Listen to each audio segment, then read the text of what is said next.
मैं हूं अंकित अवस्थी, आप है मेरे साथ में एक और अपडेट के साथ जो है विश्व विजेता की तरह सिकंदर बनने निकले ट्रंप के बारे में। अब ट्रंप ने गाजा को अपने कब्जे में लेने का लगभग मास्टर प्लान जारी कर दिया है। इजराइल को आज जो जानकारी मिल रही है उससे वो खुद हैरान है कि ये बिल्लियों की लड़ाई में बंदर गाजा को कैसे खा गया। कुल मिलाकर के नेतन्याहू को जो गाजा से अपेक्षा थी उस पर पानी फेर दिया गया है और इस मिडिल ईस्ट पर जो इजराइल अब तक भारी था उसमें गाजा के अंदर ट्रंप अपनी दावेदारी ठोक चुके हैं कि भैया ये जगह अब हमारी होगी और हम यहां पर काम करने के लिए बढ़ रहे हैं। आज की जानकारी में हम चर्चा करने वाले हैं कि ट्रंप ने इजराइल को दूध में से मक्खी की तरह बाहर निकालने की क्या कोई योजना बना ली है। अचानक ट्रंप इजराइल से भी क्या नफरत करने लगे हैं। आज के सेशन में यह जानकारी से साथ साथ मिलेगी ही और ट्रंप का गाजा को एक्सक्लूसिवली अपने पास रखने का कोई इरादा तो नहीं बन गया है। चैनल पर नए हैं तो सब्सक्राइब कर लीजिए ताकि भविष्य में जो भी अपडेट आएगा वो हम आप तक पहुंचा पाएंगे। जिस समय यह घोषणा हुई थी हमने आपको उस समय भी बताया था यह केवल और केवल मिडिल ईस्ट कंट्रियों का बेवकूफ बना दिया गया है और कुछ नहीं है। उन लोगों से मुस्लिम ब्रदरहुड का पूरा एडवांटेज ट्रंप लेकर चले गए हैं, उनको डराकर उनके सारे डर का व्यापार ट्रंप करके ले गए हैं। हमने पूरी कहानी बताई थी कि कैसे पहले कतर के अंदर बम फोड़ा गया, कतर ने सारे मुस्लिम देशों को एक किया, सब जाकर के ट्रंप के पास बैठे और ट्रंप ने उनके सामने डील रख दी कि गाजा को मुझे दोगे तो ही मैं तुम्हारे साथ शांति की वार्ता करूंगा। हुआ भी यही, ये सारी तस्वीर इस बात की बानगी बनती है। लेकिन अब इससे आगे क्या हुआ, क्योंकि बीच बीच में ट्रंप जो है वो हूल देना जानते हैं। ये एक ऐसे पुलिस के गुंडे हैं जिन्हें पता है कि अगर किसी से पैसे ऐंठने हैं तो पहले उसको परेशान करो, अगर उसको परेशानी से राहत मिलने लग गई तो फिर उसे अलग तरीके से परेशान करो, उसे तब तक परेशान करो जब तक वो पैसा देके आपसे ही संरक्षण ना मांग ले। इसे देखकर मुझे कई करप्ट पुलिस ऑफिसर्स की याद आने लगती है। खैर, फिलहाल के लिए हम ट्रंप पर लौटते हैं। ट्रंप ने अक्टूबर में ये जो जनहित में घोषणा जारी की थी, इसके दिसंबर आने तक कोई भी साथी बाहर निकलकर नहीं आए।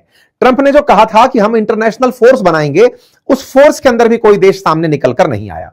ट्रंप ने कहा था कि हम अपने द्वारा एक इंटरनेशनल बोर्ड बनाएंगे, उस बोर्ड में भी कोई निकलकर नहीं आया। चैनल पर नए हैं तो चैनल को सब्सक्राइब कर लें, बाकी अपनी राय कमेंट बॉक्स में खुलकर रखें।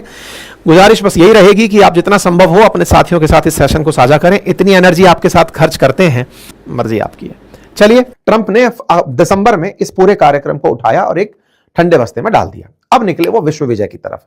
सिकंदर, आधुनिक सिकंदर ट्रंप निकलते हैं विजय की तरफ और मादुरो को उठा लेते हैं। जैसे ही वेनेजुएला में मादुरो को नए साल की शुरुआत में उठाया जाता है, ट्रंप का सिक्का सब जगह बोलने लगता है कि भाई साहब, ट्रंप ने तो वो कर दिया जिसकी किसी ने कल्पना नहीं की थी। बिना किसी ब्लड शेड के, बिना किसी भी खून खराबे के इन्होंने एक देश के राष्ट्राध्यक्ष को उठा लिया। जब ये बात बाहर निकल कर आती तो बेचारे बहुत सारे राष्ट्राध्यक्षों की दुखी चढ़ने लगती है कि यार कल को हमें ना उठा ले, कल को हमारे खिलाफ कुछ ना कर दे। हर आदमी एक डर में जीने लगा कि कल को अगले वेनेजुएला हम ही तो नहीं हो जाएंगे। ट्रंप ने इस बात का बढ़िया फायदा उठाया। ऑब्जर्वेशन यह पाया ट्रंप ने कि वेनेजुएला के समर्थन में 193 देशों ने वर्ल्ड के अंदर लगभग चूड़ियां पहन ली थी। ट्रंप के समर्थन में जो बोले सो बोले, अपोजिशन में जो बोले उन्होंने ट्रंप से मुंह की खाई। ट्रंप पूरी तरह से एक डेमो सेट करके कामयाब हुए। न चीन बोला, न रशिया बोला, कोई देश निकलकर नहीं आया। सब बस अपील ही करते रह गए। यूएन के अंदर किसी ने भी वेनेजुएला के समर्थन में फोर्सेस भेजने की बात तक नहीं करी। इनको सेटिंग सेट हो गई कि बेटा ना कोई बोलने की स्थिति में है और ना ही होगा। ट्रंप ने फिर रही सही कसर तुरंत उसके बाद एक तरफ ग्रीनलैंड पर बात फेंक के और दूसरी तरफ ईरान में युद्ध जैसी सिचुएशन बनाकर कर दी। चैनल पर नए हैं तो सब्सक्राइब कर लीजिए ताकि भविष्य में जो भी अपडेट आएगा वो हम आप तक पहुंचा पाएंगे। इन सब देशों से ही असल मायने में ट्रंप चाहते थे कि ईरान के डर से तुम सब लोग मेरे पास वापस से एकत्रित होकर आओ और कहो कि ट्रंप ईरान को मत मारो, हमें बचा लो, हमारी इकोनॉमी कोलैप्स कर जाएगी। आप देखो कितना फियर गेम खेलता है। पहले ट्रंप ने इजराइल से कतर में गोले फेंकवाए। कतर के नाम पे सारे मुस्लिम देश जाकर अमेरिका में खड़े हुए, सर हमें बचा लो, हमारे साथ में ये हो रहा है। तो उसने कहा चलो पीस प्लान में आ जाओ। अब उसके बाद ईरान को धमकाया कि तुम्हें मारेंगे, मारा कुछ नहीं। वहीं दूसरी तरफ ये सारे देश जाकर के पहुंचते हैं ट्रंप के पास कि सर आप हमारे लिए इतना सा तो कर ही सकते हो, उसको मत मारो, हमारे देश में अस्थिरता आ जाएगी।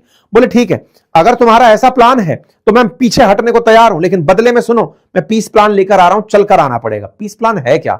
मैंने पहले भी आपको कहा था, ट्रंप दुनिया की स्ट्रेटेजिक लोकेशंस में, देखो आज तक भी अमेरिका ने इजराइल के साथ मित्रता रखने के दो बड़े कारण दिखाए हैं। पहला, एक तो यहूदी बहुत पैसे वाले होते हैं, बहुत सारे अमेरिका में यहूदी हैं जो अमेरिका के अंदर बहुत ही पावरफुल ग्रुप बनाते हैं, पावर प्रेशर ग्रुप है वो।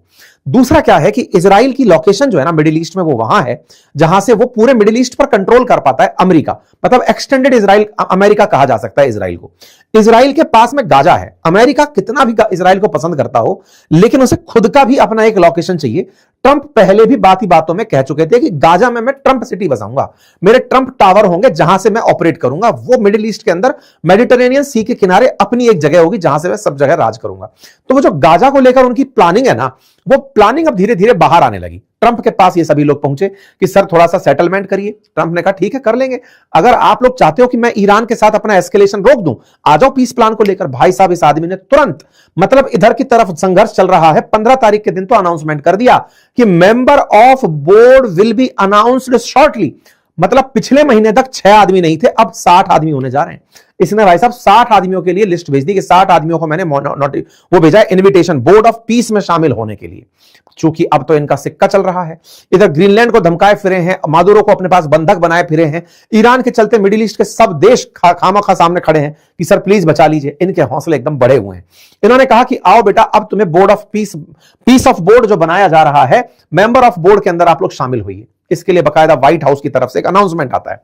अनाउंसमेंट के अंदर एक 3 स्ट्रक्चरल बॉडी निकाली जाती है, और 3 स्ट्रक्चरल मतलब 3 स्टेप में एक बॉडी बनाई जाती है। और वो ये है कि सबसे ऊपर तो होगा बोर्ड ऑफ पीस। इस बोर्ड ऑफ पीस के अंदर कुछ इस प्रकार से ट्रंप के अलावा 7 लोगों को शामिल किया जा रहा है।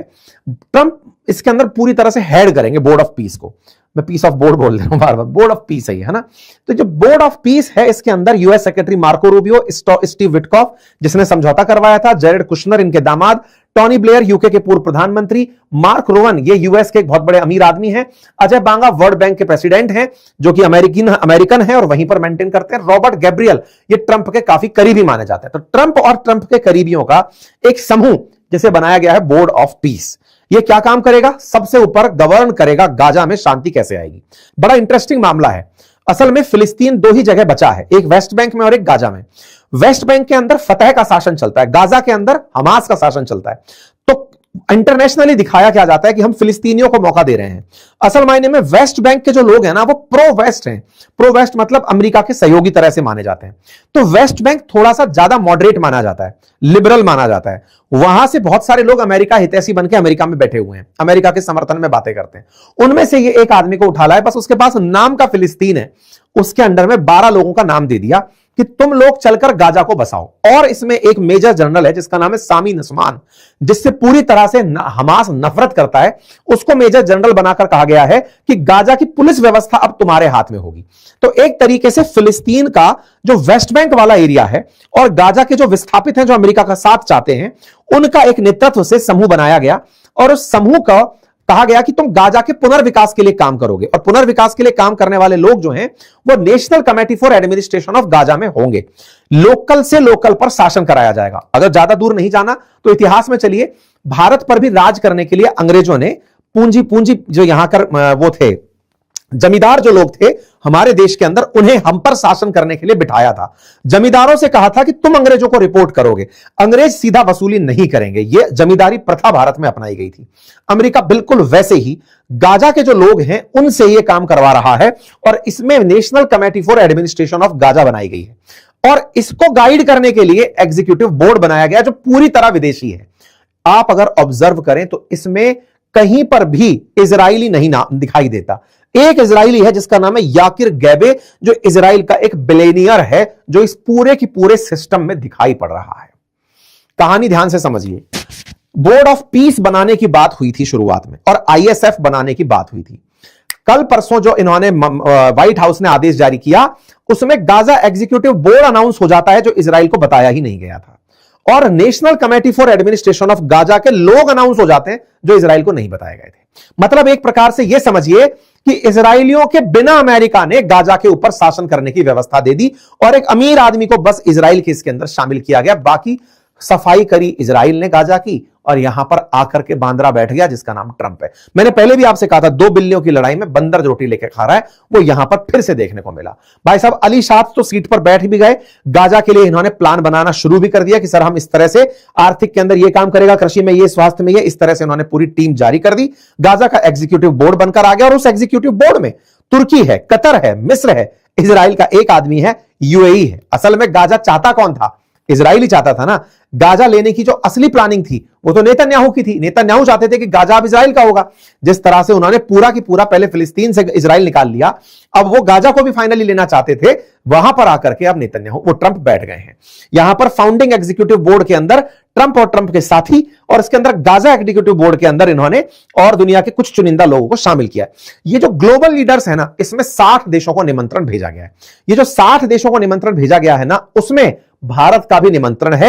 यहां पर आइए और इस पीस बोर्ड के अंदर जो बोर्ड ऑफ पीस है उसमें शामिल हो जाइए। ये केवल एक तरह से समझिए एडवाइजरी बॉडी की तरह काम करेगा। काम तो एग्जीक्यूटिव बोर्ड करने के लिए दिया गया है, तुम एग्जीक्यूटिव बोर्ड के अंदर काम करो। अच्छा, जिस तरह से यूएन काम करता है बिल्कुल वैसे ही यहां पर इसे बनाने का प्रयास किया जा रहा है। आपको मैं बता दूं, इस बोर्ड ऑफ पीस को पहले ही उसके थ्रू यूएन के द्वारा एक्नॉलेज किया जा चुका है। जब ये पहली बार सजेस्ट किया गया था तब यूएन ने इसे स्वीकार कर लिया था कि हां बढ़िया प्लान बना रहे हो।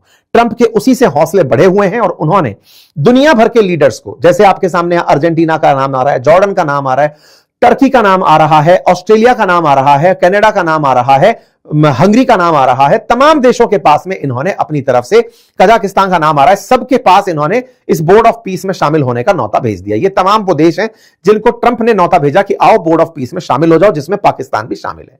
कुल मिलाकर ट्रंप ने उस ग्रुप में शामिल करने के लिए लोगों को बुला लिया जो सलाह दे सकते हैं कि बताओ गाजा में क्या होना चाहिए। लेकिन करेगा कौन? सर्वे सर्वा किसने बनाया खुद को? ट्रंप ने, कि मैं ही फैसला करूंगा बोर्ड ऑफ पीस काम कैसे करेगा। ठीक है साहब, इस बात से ये भाई साहब चिढ़ गए। इनकी तरफ से ट्वीट आता है, प्राइम मिनिस्टर इजराइल की तरफ से कहा जाता है, the announcement regarding the composition of Gaza executive board which is subordinate to the board of peace was not coordinated with Israel and run contrary to its policy। कि बोले भाई कभी तो ये बताया ही नहीं गया था, ये अचानक कहां से आ गया? हमें तो किसी ने सजेस्ट ही नहीं किया था कि ऐसा कुछ होने वाला है, ये कहां से निकाल दिया? इस बात के लिए प्राइम मिनिस्टर ऑफिस की तरफ से ट्रंप से बात करने के लिए तय किया गया है। Prime minister has instructed foreign affair minister to contact the US secretary of state on this matter.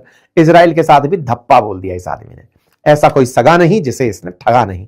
Israel जिसके माध्यम से गाजा साफ करवाया गया, उसी इजराइल को इसने धोखा दे दिया, क्योंकि इन लोगों को यह बताया ही नहीं गया कि सुनो बेटा, तुमसे जो जगह हम ले रहे थे उसमें अब तुम्हें ही शामिल नहीं किया जाएगा। और तो और उन सारे लोगों को, टर्की जो कि इजराइल से सख्त नफरत करता है, उसे जगह एग्जीक्यूटिव बोर्ड में दे दी गई। साथ ही साथ पाकिस्तान, उसको इसमें जगह दे दी गई जो इजराइल को आतंकवादी मानता है। कतर, जिसको ट्रंप ने माफी बुलवाई नेतन्याहू से कि माफी मांगो कतर से, उनको इसमें जगह दे दी गई।